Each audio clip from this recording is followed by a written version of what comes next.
golden sunlight. Hi hello ಎಲ್ಲರಿಗೂ ನಮಸ್ಕಾರ. ಎಲ್ಲರೂ ಚೆನ್ನಾಗಿದ್ದೀರಾ ಅಂತ ಭಾವಿಸ್ತಾ ಇವತ್ತಿನ ಈ ವಿಡಿಯೋನ ಸ್ಟಾರ್ಟ್ ಮಾಡ್ತಾ ಇದ್ದೀನಿ. ಇವತ್ತು ಸ್ಪೆಷಲ್ ಏನಂತಂದರೆ ಊರಿಗೆ ಹೋಗ್ತಾ ಇದ್ದೀನಿ, ನಮ್ಮ ಊರಿಗೆ.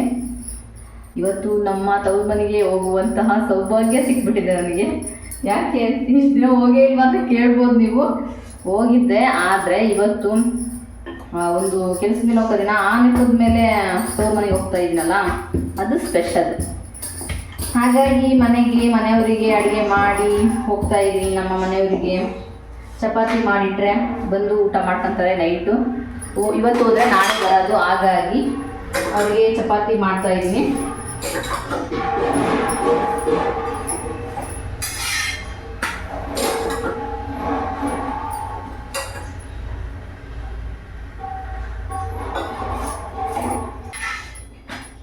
ಆಗಲೇ ಟೈಮ್ ಆಗಿಬಿಟ್ಟಿದೆ. ನಾನು ಸ್ವಲ್ಪ ಸ್ಕೂಲಲ್ಲಿ ಹೋಗ್ಬೇಕಾಯ್ತು, ಒಂದು ದಾಖಲೆ ತರಿಸ್ಕೋಬೇಕು. ಹಾಗಾಗಿ ಟೈಮ್ ಆಗಲಿ 1 ಗಂಟೆ. ನಾನು ಈ ಚಪಾತಿ ಮಾಡಿ ಊರಿಗೆ ಹೋಗೋಷ್ಟೊತ್ತು ಎಷ್ಟೊತ್ತಾಗುತ್ತೇನೋ, ಆ ಬಸ್ ಅದು ದೇವರಿಗೆ ಗೊತ್ತು. ಇವತ್ತಾಗಲಿಲ್ಲ ಅಂತಂದರೆ ನಾಳೆ ಆದರೂ ಮುಗಿಸ್ಕೊಂಡು ಬರಬೇಕು.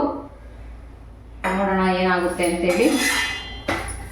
ಹಾಗೆ ಇನ್ನು ನನ್ನ ಚಾನಲ್ನ ಯಾರು ಸಬ್ಸ್ಕ್ರೈಬ್ ಮಾಡದೆ ನೋಡ್ತಾ ಇದ್ರು, ಪ್ಲೀಸ್ ಸಬ್ಸ್ಕ್ರೈಬ್ ಮಾಡಿ ಅಂತ.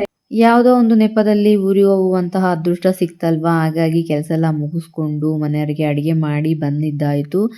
ಸಂತೆಬೆನ್ನೂರಲ್ಲಿ ಬಂದು ನೋಡಿದ್ರೆ ಸಂತೆ ಇವತ್ತು ಗುರುವಾರ. ನಾನು ಮರ್ತೇ ಹೋಗ್ಬಿಟ್ಟಿನಿ ಇವತ್ತು ಸಂತೆ ಅನ್ನೋದು. ಹಾಗಾಗಿ ನಾನು ತುಂಬ ದಿವಸಗಳಿಂದ ನಾನು ಈ ಥರ ಪುಟ್ಟಿ ತೊಗೊಬೇಕು, ಈ ಇಡಿಕೆ ಥರ ತೊಗೊಬೇಕು ಅಂತ ಅಂದ್ಕೊಳ್ತಾ ಇದ್ದೆ. ಯಾವಾಗಾದ್ರೂ ಸಂತೆಗೆ ಹೋದಾಗ ತೊಗೊಂಡು ಬಂದರೆ ಆಯಿತು ಬಿಡು ಅಂತ ಅಂದ್ಕೊತಾ ಇದ್ದೆ. ಆದರೆ ಗುರುವಾರ ದಿವಸನೇ ಬರ್ತಾ ಇರಲಿಲ್ಲ ಊರಿಗೆ, ಬೇರೆ ಬೇರೆ ದಿನಗಳಲ್ಲಿ ಬರ್ತಾ ಇದ್ದೆ. ಹಾಗಾಗಿ ನಾನು ಗೊತ್ತೇ ಆಗಲಿಲ್ಲ. ಇವತ್ತು ನನಗೆ ಬಂದು ನೋಡ್ತಾ ಇದ್ದೀನಿ, ಪುಟ್ಟಿಗಳೆಲ್ಲ ಇದ್ವಾ, ಏನಾದರೂ ತಗೊಳ್ಳೋಣ ಅಂತೇಳಿ ಬಂದೆ. ಆದರೆ ಇಡ್ಕೆ ಥರದ್ದು ಸಿಗಲಿಲ್ಲ ನನಗೆ.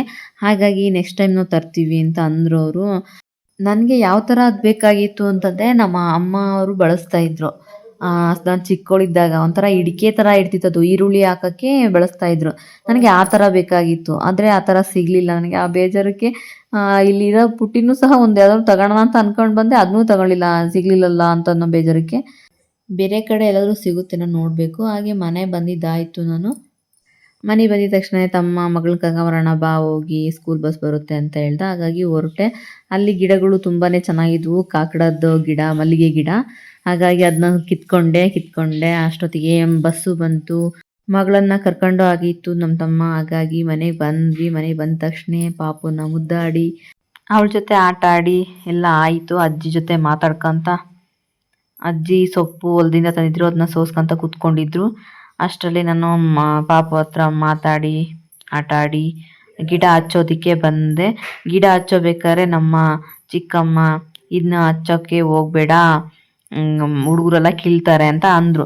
ಹುಡುಗರು ಅಂತಂದರೆ ನಮ್ಮ ಮಾವನ ಮಕ್ಕಳು, ಇನ್ನೂ ಚಿಕ್ಕವರು. ಆ ಹುಡುಗರು ಆಟಾಡ್ಕೊತ ಗಿಡ ಕಿತ್ಬಿಡ್ತಾರೆ ಅಂತ ಹೇಳ್ತಿದ್ರು. ಏನೇ ಅಂದರು ಆಂಟಿ, ಈ ಗಿಡದ ಜವಾಬ್ದಾರಿ ಎಲ್ಲ ನಿಂದೆ ಅಂತ ಹೇಳ್ಬಿಟ್ಟು ನಮ್ಮ ಆಂಟಿಗೆ ಒಪ್ಪಿಸ್ಬಿಟ್ಟೆ ನಾನು.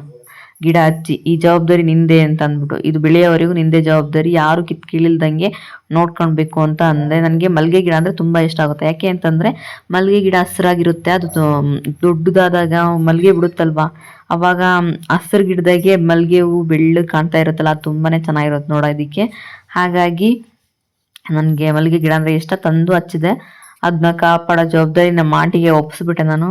ಆಯ್ತು ಬಿಡವ, ದೊಡ್ಡ ಜವಾಬ್ದಾರಿ ಒಪ್ಪಿಸ್ಬಿಟ್ಟೆ ಅಂತೇಳಿ ಅವರು ಕಾಮಿಡಿ ಮಾಡ್ಕೊಂಡು ನಗ್ತಾ ಇದ್ರು. ಅಷ್ಟರಲ್ಲಿ ಮನೆಗೆ ಬಂದೆ. ನಮ್ಮಮ್ಮ ಇರೋದಿಲ್ಲ, ಯಾವಾಗಲೂ ಮನೆಗೆ ಬಂದರೆ ಮನೆಗೆ ಇರೋದಿಲ್ಲ, ಹೊಲ್ದಾಗೆ ಇರೋದವಳು. ಅಂದರೆ ಈಗ ಟೊಮೊಟೊ ಹಾಕಿದ್ದಾರೆ, ಅದ್ರ ಬಳ್ಳಿ ಕಟ್ಟೋದಕ್ಕೆ ಯಾವಾಗಲೂ ಹೊಲ್ದಲ್ಲೇ ಇರ್ತಾಳೆ. ಹಾಗಾಗಿ ಹೊಲಕ್ಕೆ ಬಂದೆ ಮಾತಾಡೋದಕ್ಕೆ. ಟೊಮೊಟೊ ಬಳ್ಳಿ ಕಟ್ಕೊಂತ ನಮ್ಮಮ್ಮ ಅದು ಇದು ಮಾತಾಡ್ತಾ ಇದ್ಲು. ಯಾವಾಗ ಬಂದೆ, ನನ್ನ ಯಾವಾಗ ಬಂದೆ ಅಂತ ಏನು ಕೇಳಬೇಡ, ನೀನು ಹೊಲದಲ್ಲೇ ಯಾವಾಗ ಇರ್ತೀಯಲ್ಲ, ಹೊಲದಲ್ಲೇ ಮನೆ ಕಟ್ಕೊಂಬಿಡು ನೀನು ಒಂದು ಅಂತ ನಾನು ಹಂಗೆ ಕಾಮಿಡಿ ಮಾಡ್ತಾ ಇದ್ದೆ ನಮ್ಮಮ್ಮಂಗೆ.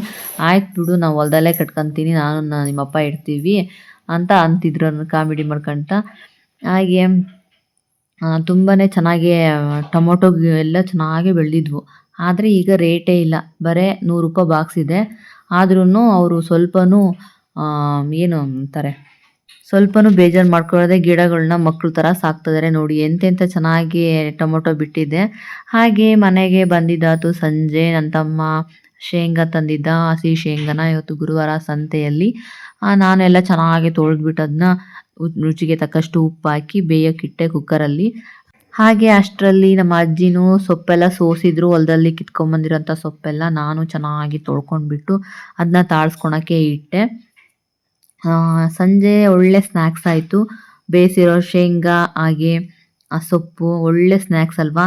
ಈ ರೀತಿ ತಿನ್ನಬೇಕು, ತಿಂದರೆ ಅದು ಇದು ತಿನ್ನೋದಕ್ಕಿಂತ ಒಳ್ಳೆ ಈ ಥರ ಫುಡ್ ತಿಂದರೆ ಆರೋಗ್ಯಕ್ಕೆ ಒಳ್ಳೇದಲ್ವಾ. ಹಾಗಾಗಿ ಸ್ವಲ್ಪ ತುಂಬಾ ಖುಷಿ ಆಯಿತು. ಒಳ್ಳೆ ಸ್ನ್ಯಾಕ್ಸ್ ಆಯಿತು ಅಂತ ಅಂದ್ಬಿಟ್ಟು ತುಂಬಾ ಖುಷಿಯಿಂದ ಆ ಕುಕ್ಕರ್ನ ಕೂಗಿಸ್ಕೊಂಡೆ. ನೋಡಿ ತುಂಬ ಇತ್ತು ಇದು ಬಾಣಲಿ, ತುಂಬ ಇತ್ತು ಸೊಪ್ಪು. ತಾಳ್ಸಿದ ತಕ್ಷಣ ಎಷ್ಟೆಷ್ಟು ಆಯ್ತು ನೋಡಿ ಇದು. ನಾನು ಸ್ವಲ್ಪ ಉಪ್ಪು ಹಾಕ್ಕೊಂಡು ತಾಳಿಸ್ಕೊಂಡೆ, ಯಾಕೆಂದರೆ ಜಾಸ್ತಿ ಉಪ್ಪು ಹಾಕ್ಬಿಟ್ರೆ ಇದು ಉಪ್ಪು ಕಸಿ ಆಗ್ಬಿಡುತ್ತೆ. ಹಾಗಾಗಿ ನೋಡಿದ್ರಲ್ಲ, ಇವತ್ತಿನ ವಿಡಿಯೋ ಹೀಗಿತ್ತು. ಮತ್ತೆ ನೆಕ್ಸ್ಟ್ ಬ್ಲಾಗಲ್ಲಿ ಸಿಗ್ತೀನಿ ಅಂತ ಹೇಳ್ತಾ ಇವತ್ತಿನ ಈ ವಿಡಿಯೋನ ಇಲ್ಲಿಗೆ ಎಂಡ್ ಮಾಡ್ತೀನಿ. Thank you for watching.